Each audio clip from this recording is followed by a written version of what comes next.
Hello, everyone, and welcome back to another episode of Nerdy Movie News Roundup, the show where we round up all, and I do mean all, of the latest news in the world of nerdy movies. We got a pretty big show today. Last week's show there just was not a lot to talk about, but yeah, we got more topics to talk about today, so let's get right into it. So first up, we got a trailer for a new Batman Arkham game, guys. Look, guys. Holy shit, it's been 9 years since the last game in the Arkham universe? Arkham Knight? I mean, we haven't gotten anything else since then, so they're coming back with the new Arkham game. Yeah. No.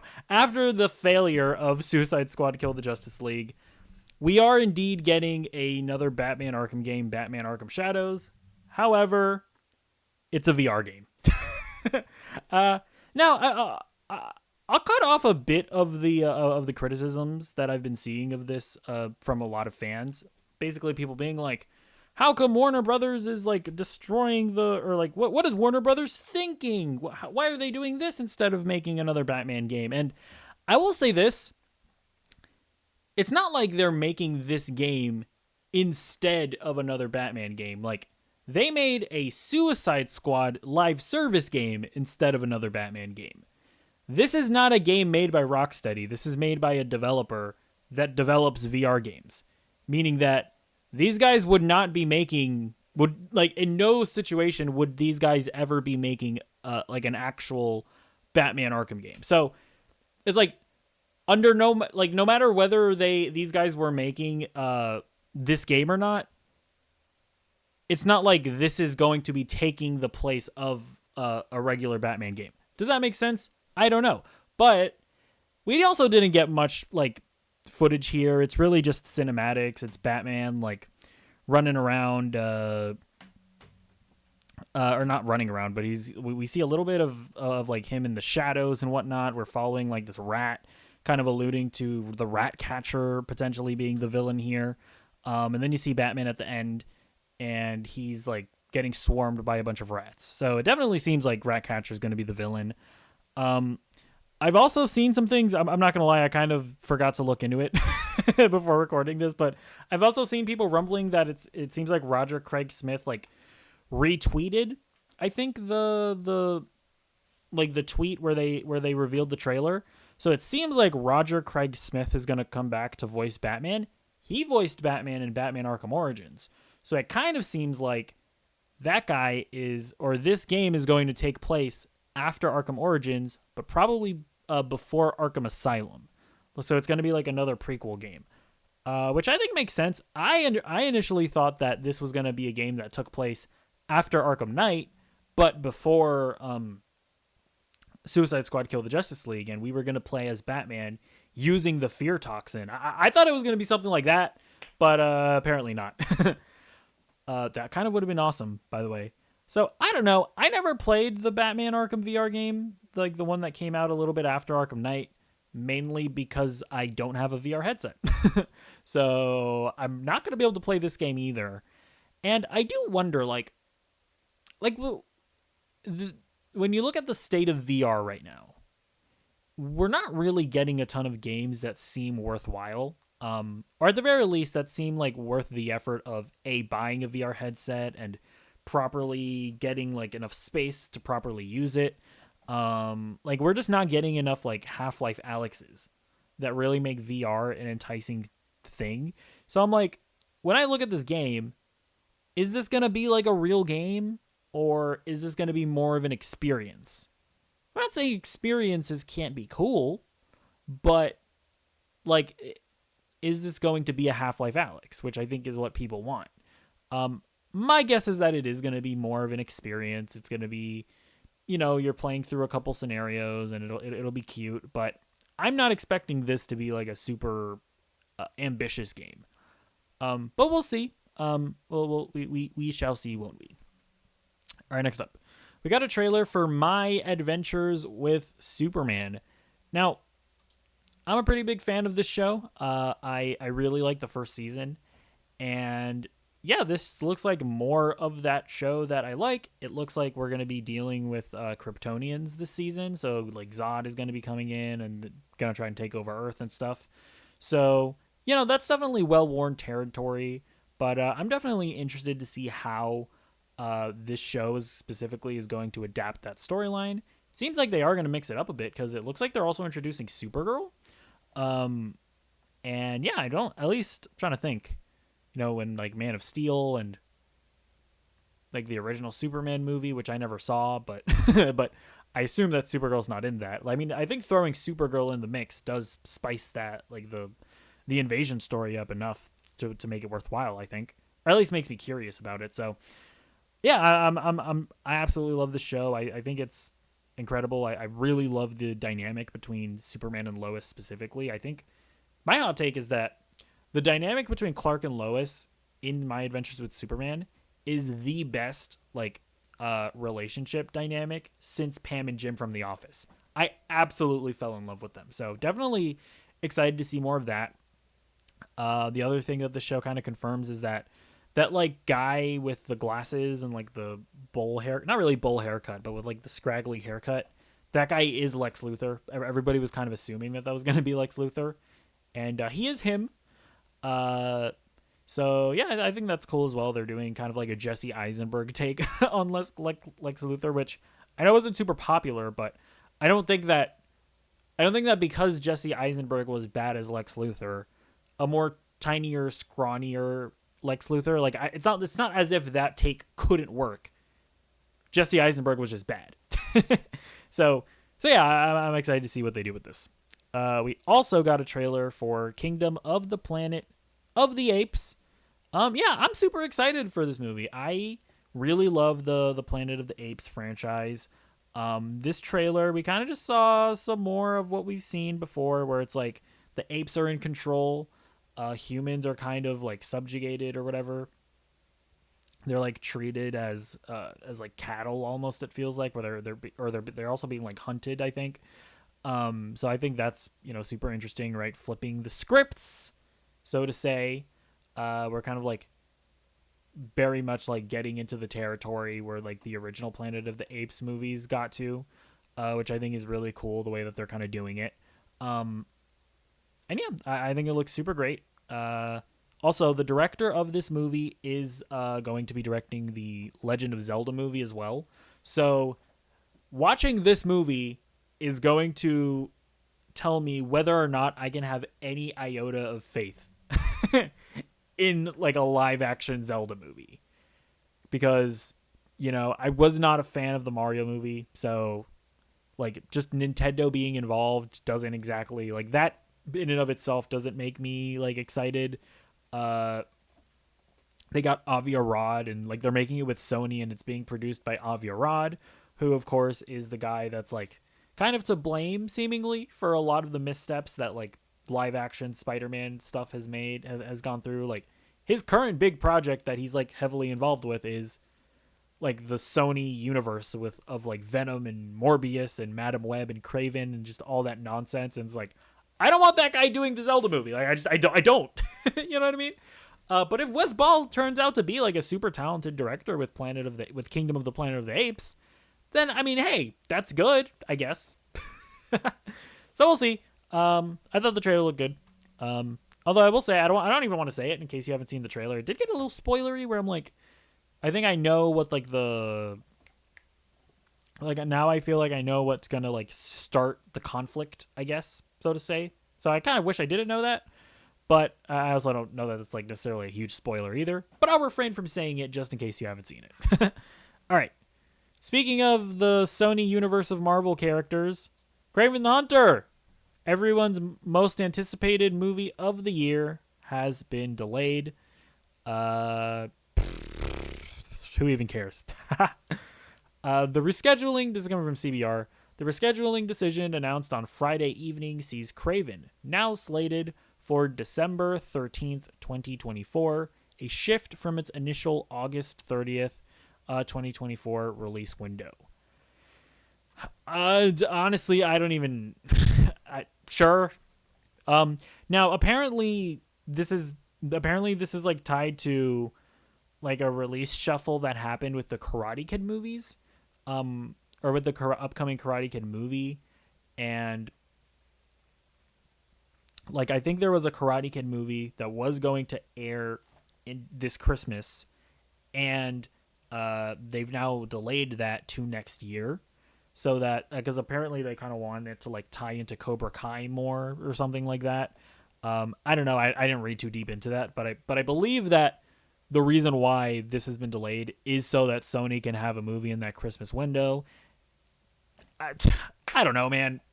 Fucking like, here's the thing: if Kraven is good, then I could see it making money. You know, like if it like I don't think it's gonna have like a super high opening weekend just because of how bad Morbius and Madam Web were. And I think people are catching up to Sony's tricks and how these aren't like MCU movies. Not that MCU movies are the biggest draw at the moment, anyways. So I don't think this will have like a massive opening weekend or anything. But if it's good, movies that release during Christmas tend to have like you know, that Christmas holiday window where I think people just kind of are more eager to go to the movies, and then they are able to just rack up money in the months afterwards, right? Like Wonka's a movie this year, especially that like I think it came out around Christmas, and then throughout like the first half of 2024, it kind of just stayed in theaters, and people just kept on watching it. So I think Craven could find success here. I think that delaying it honestly was probably a smart move, but I just don't think I have much faith that it's going to be any good. And it almost does seem like a futile effort. But if it's good, and if I'm wrong about that, then it could prove to be a smart decision. So we'll see. All right, next up, let's talk about Just Ice League Unlimited. Oops, sorry. I was trying to. Okay, whatever.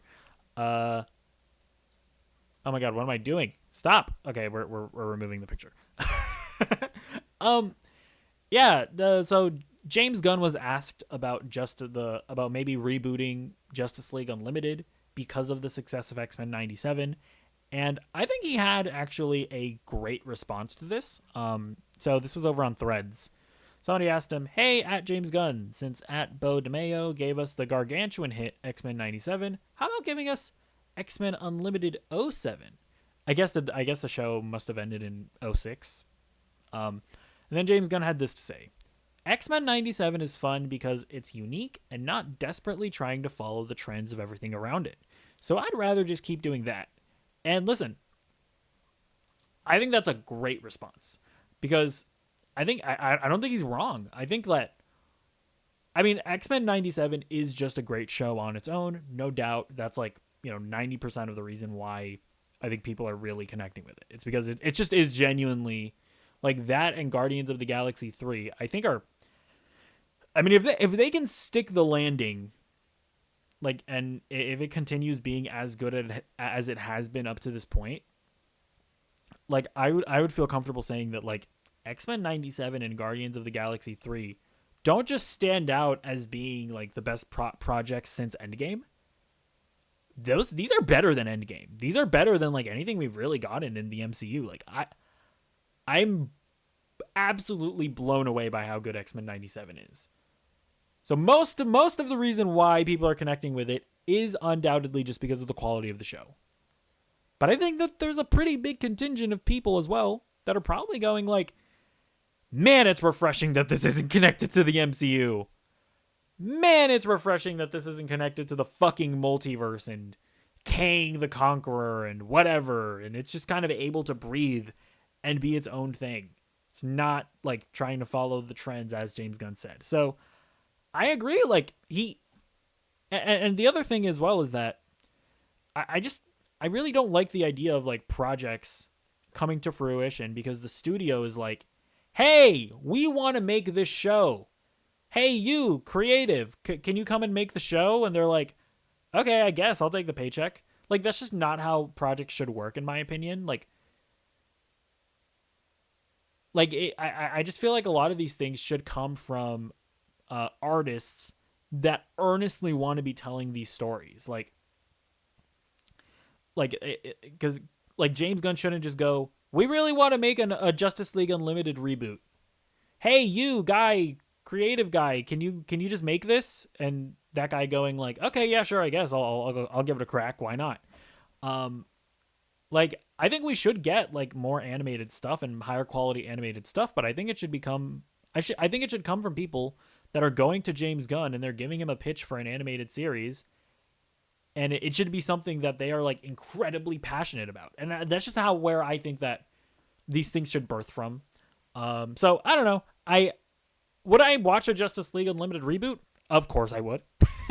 And listen, if they make it and it's as good as X-Men 97, then God bless them. But I think James Gunn is just like onto something where it's like, if we make something like this, it shouldn't be because X-Men 97 is popular. It should be because it's a great idea that we have. So we'll see how things go. We'll see where things go as far as like animated series and stuff like that.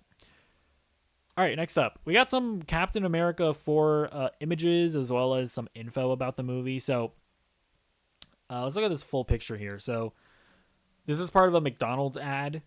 So we get a better look here at Sam's suit, and it's very clearly different from the end of Falcon and the Winter Soldier, which I think is weird, to be honest, because I'm like, what was what that suit was really cool, and I'm not saying that the new suit looks bad, but it's like, why would I just don't understand why you would go through all the effort of having Sam earn that suit and then just like never use it again. I don't know. I think it's weird, but whatever. I think the suit definitely harkens back to like the Winter Soldier. And then if we zoom in to the top right there, we got to look at what's his name? I think it's like Sam Torres or something. Torres. This is like the new Falcon. Which if you remember, it's his friend from Falcon and the Winter Soldier. His suit looks fine as well. I mean, there's not really much to say about it. He's got a helmet, which I think is interesting. Oh my god, I totally forgot to add something in here. You know what? I will add that in. Give me one moment. Okay, my bad. So, let me clarify something about this screen grab. I tried to go to the tweet itself to snag the picture. It seems like this tweet got taken down, so that might lend to its credibility here. But I grabbed these two pictures from tweets that were linked by comicbookmovie.com. But anyways, we can just talk about the image here. It seems like they're going to have helmets in the movie. And we can actually see that here. Whoops. Where is it? We can see that here because we see Torres wearing that same helmet here. So, yeah, these seem legit, but I don't know exactly where these images are from, admittedly. But it seems like Captain America is going to be wearing a helmet of some kind. And then here we can see the front of Captain America's helmet. And it's interesting. Now, I will fully admit here, I have seen the discourse. People are kind of thinking that, maybe they're doing some shenanigans here where because they have a black man as the lead, they want to shoehorn in a way that they can have the Chinese posters have his face covered. I've seen that discourse, and listen, it's not unwarranted. We've seen Disney do this kind of thing in the past with The Force Awakens, where they did not have John Boyega in that poster. They did do that. I think with the Black Panther movies as well. I remember I believe they covered up Chadwick Boseman's face as well. They did these things. Let me actually look something up quickly. Now, it should be noted. I just looked up. This is what I found when I looked up the poster for the Chinese poster of Black Panther: Wakanda Forever. They're not covering up their faces. So, more specifically, they're not covering up Letitia Wright's face.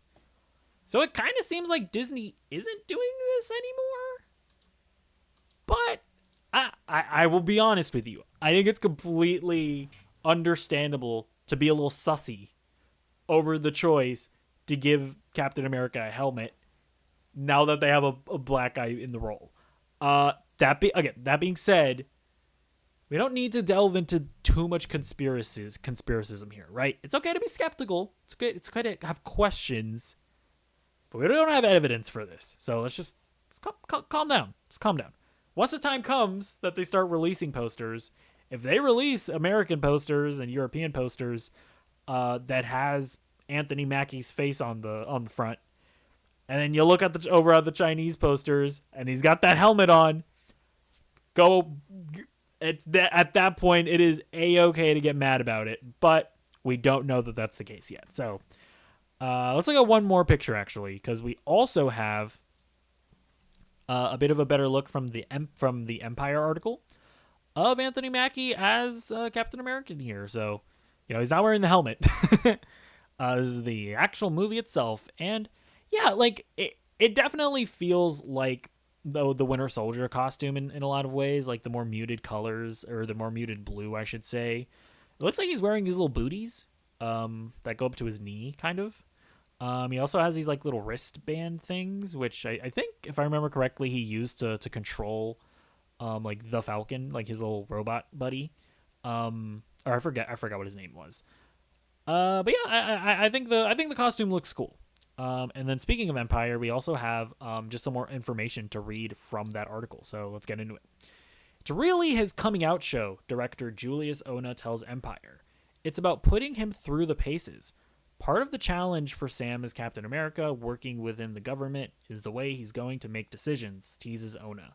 The point of view he's going to have will at times put him at odds with the president. It will also, more literally, put him at odds with Tim Blake Nelson's Samuel Stearns, a.k.a. the leader, introduced way back in 2008's The Incredible Hulk, and about to take on a monstrous new form. Sam finds himself almost standing between Samuel Stearns and what he thinks the government owes him, and how he wants to go about getting that, Ona says.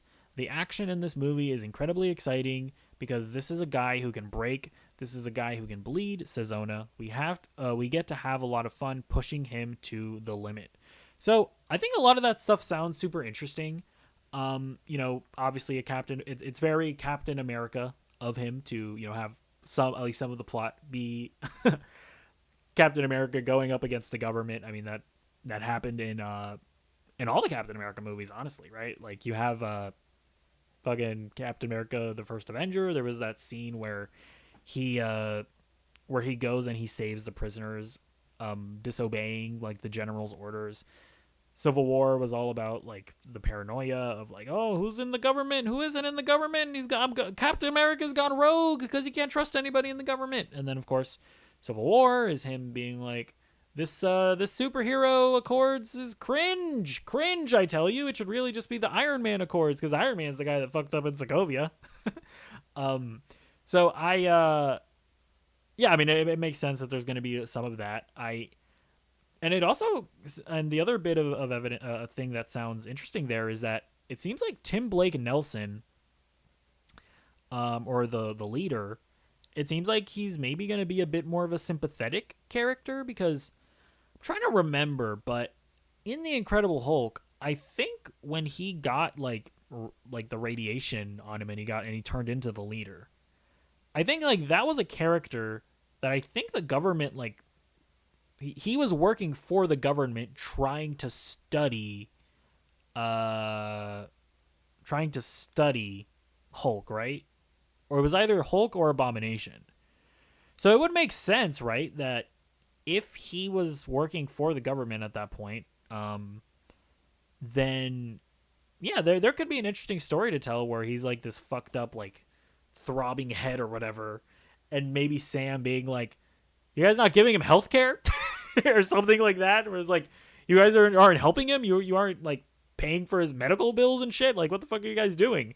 Like I wonder if it's something like that, and maybe it could like tie into like how we treat veterans in this country and stuff like that. I mean, it kind of seems like maybe they're angling at some kind of thing like that. But yeah, and then I also like the end there where he's like, yeah, Sam Wilson is not a super soldier. He doesn't have superpowers. He is, at the end of the day, just a man. And I really love the idea of that, because like, I don't know, I feel like that's one of the reasons why I love characters like Batman and Daredevil. I really love seeing like basically just human characters, right? I know Daredevil has his like extra senses, but at the end of the day, he really is just a man.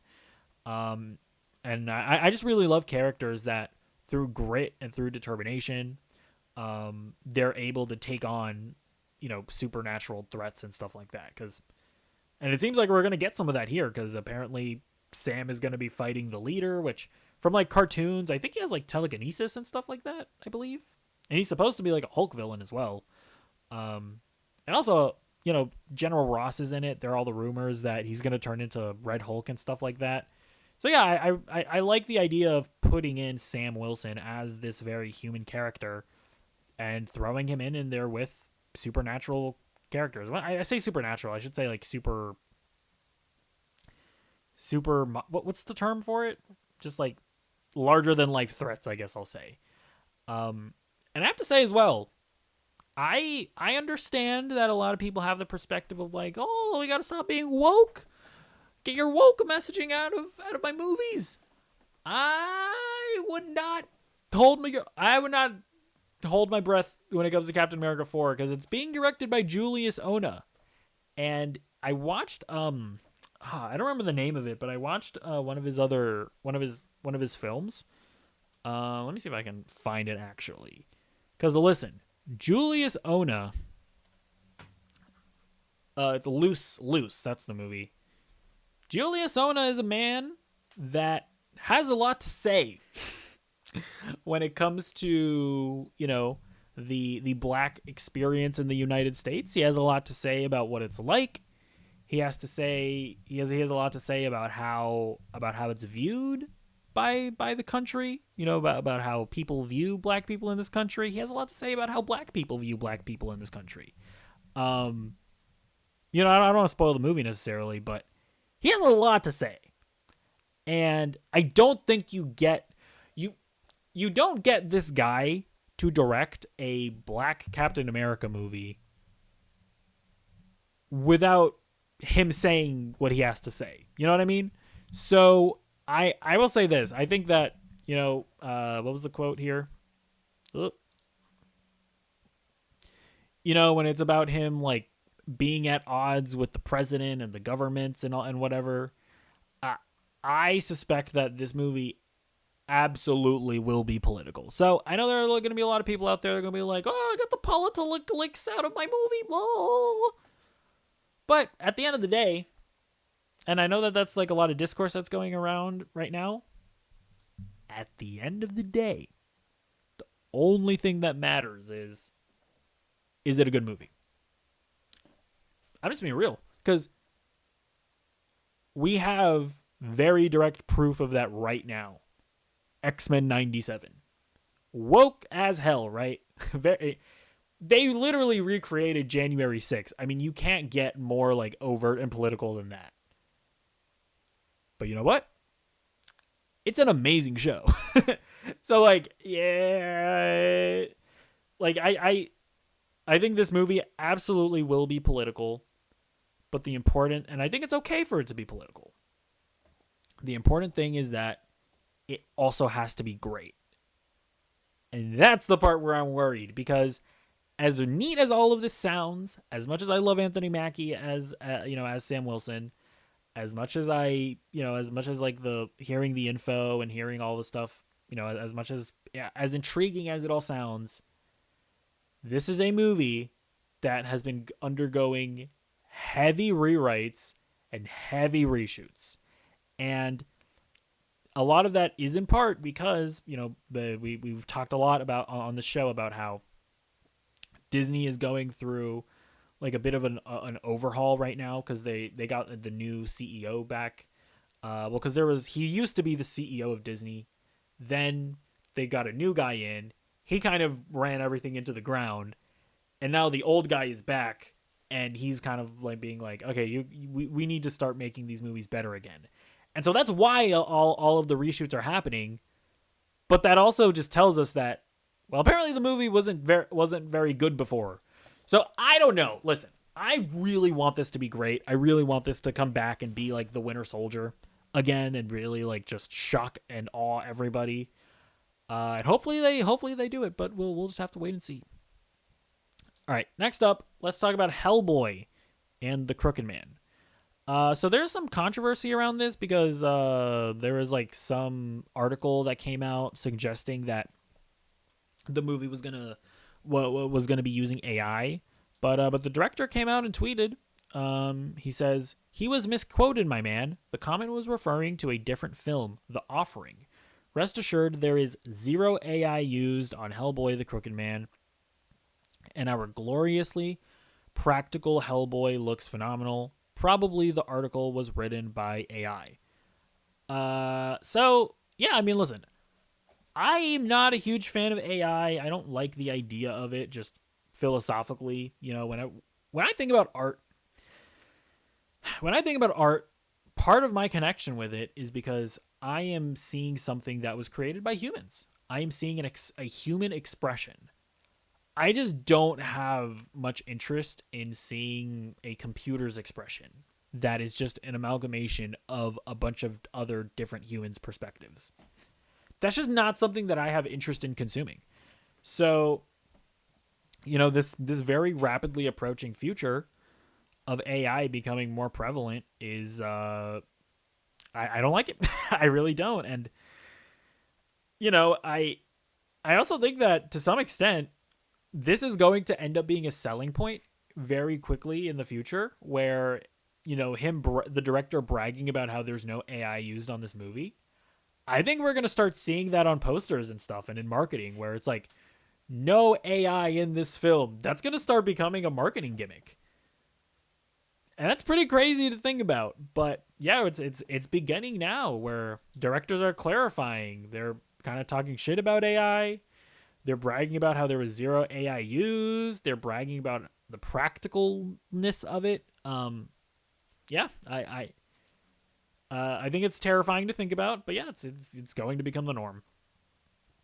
All right, next up, let's talk about Avengelyne. So this is a movie that we talked about a few months ago. Basically, there's like this comic book character Avengelyne. I've never read any of her comic books, but it looks like we are, in fact, getting a movie adaptation off of her.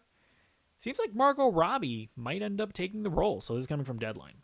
Deadline hears Margot Robbie is eyeing to star as the title character, subject to script. Olivia Wilde will direct, and Poor Things scribe Tony McNamara will write the screenplay. So that's kind of the news there. I also wanted to read this description here because it sounds insane.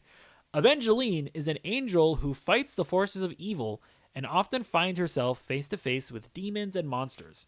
She was the most feared warrior in Heaven's war host, having single-handedly broken into Pandemonium, the outer fortress of Hell, to confront the devil himself. She is a fallen angel, banished from heaven by God after being tricked into questioning his love for humans. Avengelyne was stripped of all her angelic abilities other than her great strength and her blood, which, once extracted from her body, could be used as a weapon or a miracle when it is empowered by quoting verses from the Bible.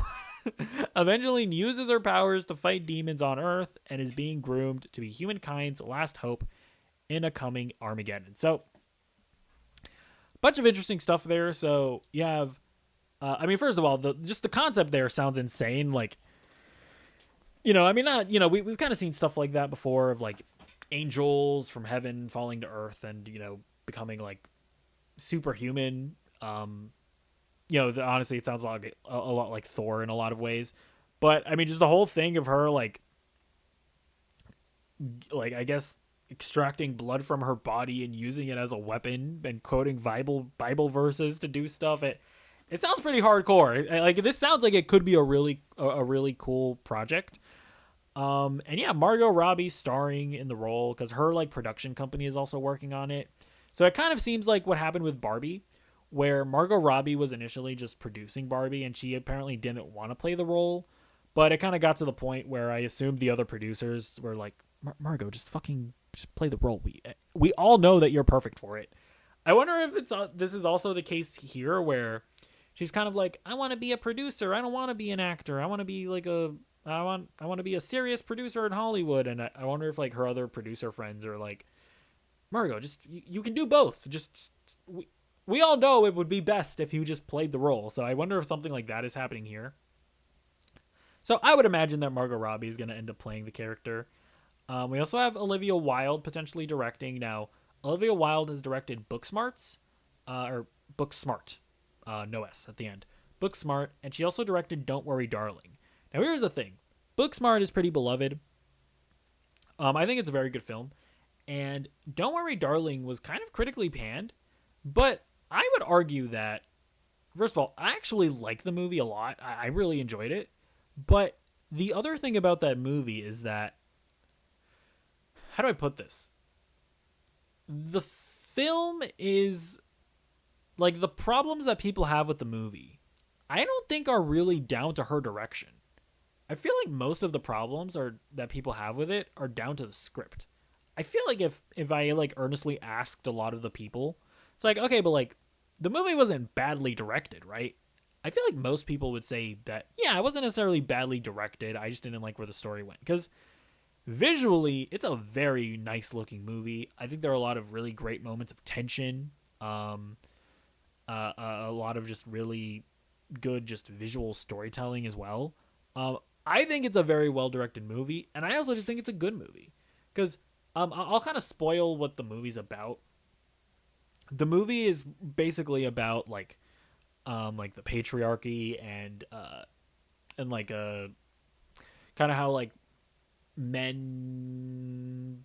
It's basically like a Black Mirror episode where, like, there's, like, this society where men are, like, wanting to put women back in the household to be in, like, a nuclear family scenario. And at the time that the movie came out, a lot of people were like, well, this is fucking stupid. This is ridiculous. This is so preachy and outdated. Like, nobody even thinks this way anymore. But at the time, I remember I was like, hold on. This movie's kind of fucking prescient. Because at the time that this movie came out, that was during, like, the rise of figures like Andrew Tate and Fresh and Fit, right? People that are very much radical when it comes to their views on women. And they were becoming very popular online. And that, like, directly correlated with what happened in the movie. So it's like, I understand that a lot of, like, film critics maybe, like, aren't aware of that. Like, they're not fucking terminally online like me. But I actually feel like Don't Worry, Darling is a very what's the word I'm thinking of? Like, it was a very impactful movie for me at the time, because I was like, I'm seeing these mentalities very heavily coming back online. So I really like Don't Worry, Darling. I really like Olivia Wilde. Also, they also mentioned that to Tony McNamara. I don't know this. I wouldn't have recognized his name, but apparently he wrote Poor Things, and Poor Things was fantastic as well. So listen, keep an eye on this movie, because if you get Margot Robbie starring, Olivia Wilde directing, and the guy that wrote Poor Things writing this could be great. And with the wild concept of it, I think this could be really special. Obviously, there's probably going to be a lot of controversy, you know, on the more religious aspects of it. But honestly, that could work in its favor. It could be like I could very well see it being like a Joker situation where, like, the controversy actually just, like, propels the movie to more success. So we'll see. All right. Next up, we got a release date for Masters of the Universe. This is a project that has been in just... it feels like development hell for a long time. I think at one point, like, Ryan Reynolds was attached to it. And I think Netflix was going to make it. But now it's being made by Amazon, I believe. So let's get into this Hollywood Reporter piece. The long-gestating live-action Masters of the Universe film is finally getting a release date. Amazon MGM has dated the Mattel film for a June 5th, 2026 worldwide theatrical release. The film will follow, according to its synopsis, 10-year-old Prince Adam, who crashed to Earth in a spaceship and was separated from his magical power sword, the only link to his home on Eternia. After tracking it down almost 2 decades later, Prince Adam is whisked back across space to defend his home planet against the evil forces of Skeletor. But to defeat such a powerful villain, Prince Adam will first need to uncover the mysteries of his past and become He-Man, the most powerful man in the universe. I've never once seen a He-Man thing at all. So I have no idea if that synopsis sounds accurate to the source material. I have no idea if this is exciting or not. But I don't know. I think it sounds fine. Or it sounds interesting, I guess. But yeah, I'm just not into this IP at all, so I don't really have much to say. I will say I'm glad it's getting a theatrical release. Netflix has been, or Amazon has been weird lately, because it seemed like they kind of understood that, like, hey, we should be putting our movies in theaters, because it makes a lot more sense to just have a movie in theaters, have it garner like a reputation, and then once it hits streaming, that's gonna it'll still be a success on streaming, because it's kind of been proven that it just doesn't really make sense to just dump your movies onto a streaming service, because it's just like first of all, they become the reputation of just being like streaming movies, which no offense, right or wrong, when a movie is dumped on streaming, it's just not seen as like a real movie, kind of. That's at least the mentality that a lot of people have, right or wrong. So it just makes more sense to put it in theaters, make some money, right? Streaming services are losing a bunch of money. Put it in theaters, make some money, and then it'll have the reputation of being a theatrical film once it hits streaming. So, but Amazon, for whatever reason, dumped that Roadhouse movie onto their streaming service. And then recently, I thought they understood that, week-to-week releases was the way to go. They dumped Fallout, all at once. And it was a massive success, don't get me wrong, but, if it was streaming week to week, we would still be talking about it. And we're not really talking about it anymore. So, I don't know. I'm glad that this is at least... Because I remember it used to be a Netflix project, but now it's an Amazon project, and they're putting it theatrically. So, I think that's good for He-Man fans as well. But, we will see where that goes, or whatever. All right, next up. This guy, Paul Walter Hauser, he's been cast in the Fantastic Four film. I know this guy is the Cobra Kai guy. This is coming from Deadline. We now hear the actor has come aboard Marvel Studios' The Fantastic Four. For now, Hauser's role in the superhero flick is under wraps, as is its plot. Yeah, so we have no idea who he's playing. I've seen some people saying that he might be playing Mole Man, but, I have no idea. That's just people saying, what a Fantastic Four character that he possibly could play.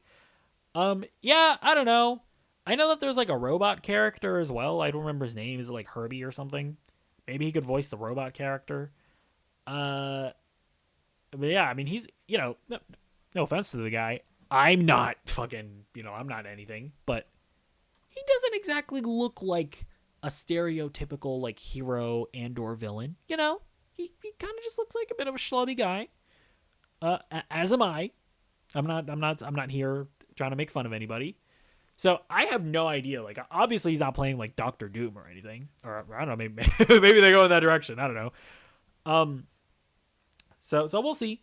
But I really like him on Cobra Kai. I think he's really entertaining. So I think they could get him in as some kind of maybe comedic role, maybe. I think he could definitely shine in a role like that. But I also know that he's also a very talented dramatic actor. I've never I think he was in I, Tonya. And he was in some other biopic or something of some guy. I don't remember his name, but he was very good in that role as well. So I think he's also a very serious, very good dramatic actor, from what I understand. I'm just not familiar with his dramatic work. I only know him from Cobra Kai. So yeah, we'll see who he ends up playing. All right, next up, let's talk about Avatar, the Netflix Avatar series. So I got some details about it. This is coming from the direct. It's coming from Jabbar Raisani. This is one of the producers on the film. I think it's a lot like season 1. There's a lot of content in the animated series, and we will be looking at all that content, but we don't have the number of episodes that we have in the animated series. So certainly, there will be some condensing that has to take place. As for whatever its story... As for whether its story will have an influence on future episodes of Netflix's Last Airbender, Oh, sorry, I completely messed up on on like copying and pasting the article. He was asked as far as if the upcoming animated movie is going to have any influence, and then he responded with, "No, not at this point. We are really looking at the animated series, at what came before, and less of sort of what they're currently doing on the new movies." And then, as far as whether or not he would be interested in potentially adapting Legend of Korra for live action, he firmly responded, "Certainly. I'd be interested in anything that is in this universe." So, yeah, there's a lot of stuff there. I think the first thing is that, like, yeah, I think it makes complete sense that they condense the seasons down because, first of all, there are less episodes than there are in the animated seasons. That's just kind of how these big budget show operates. They can't do 16 episodes, and they're also hour-long episodes. So I actually like what they did in the first season, where they would take different episodes and kind of smush them together. I think that's a good, like, irregardless of whether or not you ended up liking the execution of the show, I think that it makes sense to do that in when you're doing like a serialized drama that is an hour long, instead of like stretching out the concept of each storyline necessarily. I think, removing some stuff that isn't necessary and then taking some core concepts and smushing them together, I think that makes sense. So that's not a red flag for me personally. Fuck, what else did he say? Oh yeah. Also, yeah, I think it makes sense that they're not gonna necessarily be touching like the upcoming animated stuff, especially because I wonder how the relationship is there, right? Where the original creators of the show, they were originally on this Netflix series, and then they left the show because they didn't like the direction that they went. Now that those guys are now making the animated show, it's like, are they really going to be touching that stuff? Also, by the way, they probably can't touch that stuff because I would imagine that the agreement that they have, that Netflix has with Paramount, is that they can only adapt stuff from the original cartoon. I should mention that, by the way. Legally speaking, I don't think they can even touch the upcoming new stuff that Paramount is doing that's animated. So they literally can't. That's probably how it works. And then them adapting Legend of Korra.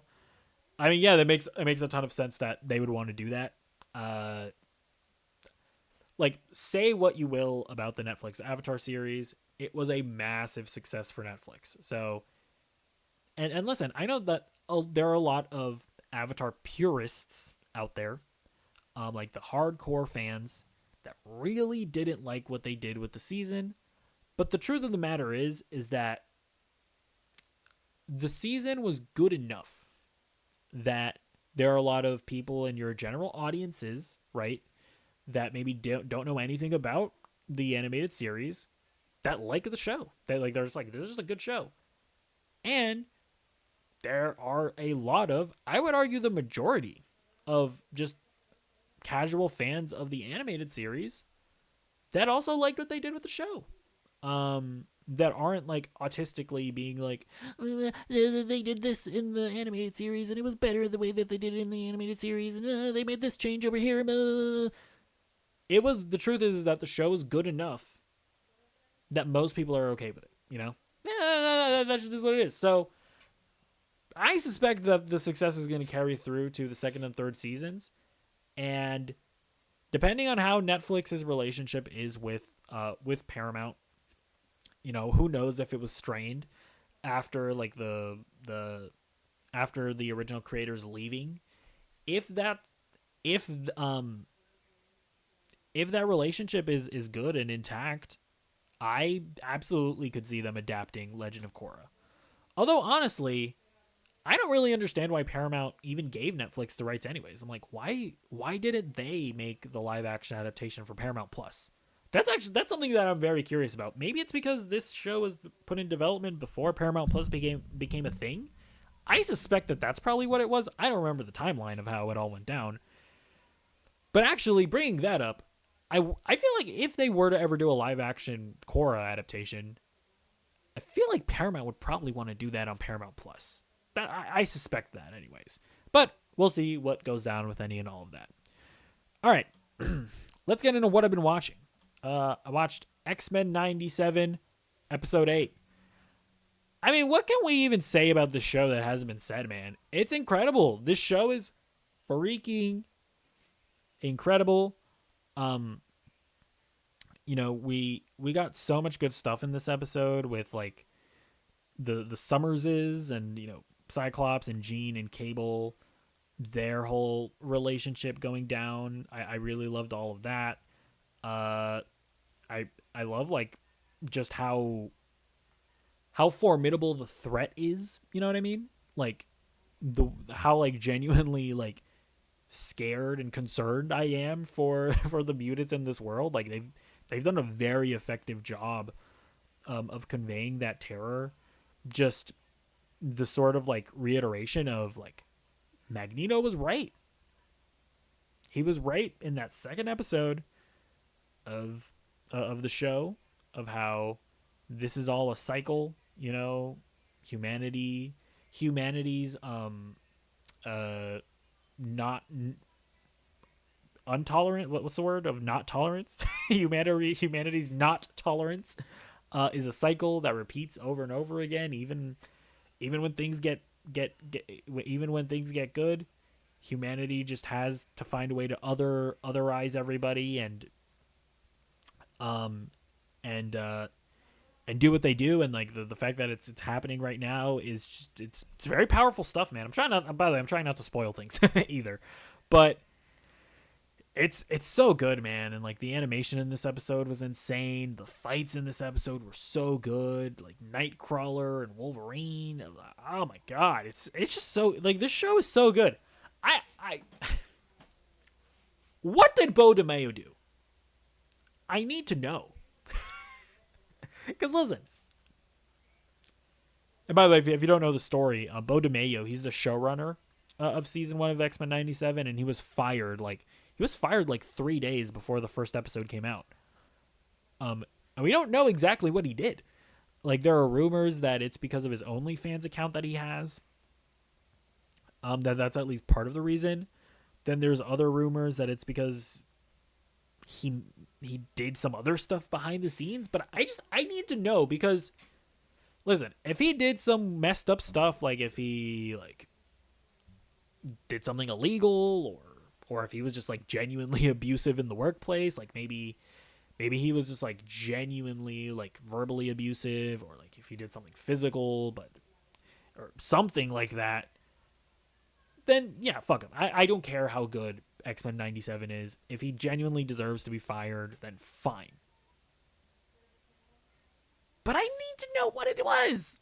I need to know. Like I also like if it really is just because of his OnlyFans, brother, I don't care if he's like posting content of him being plowed with a 19-inch dildo. He's cooking with this show, and he should absolutely be coming back for future seasons. Hell, you might want to get him to work on like the movie. You know what I mean? So I just need to know what Beau DeMayo did, man. What did he do? I don't know. But yeah, X-Men 97 is incredible. If you haven't started watching it, get on that. Why don't you? All right. Last thing I'm going to talk about today, I watched Abigail. So this is like a horror slasher film, and I don't really want to say exactly what it's about. This is one of those movies. Now, I believe the trailers kind of spoil the concept, but I didn't know what the concept was. And I was like, oh, this is crazy. So I would say I liked the movie. I thought it was a lot of fun. Just watch it. I'll just say that it is a horror slasher film. And I think that's all you really need to know.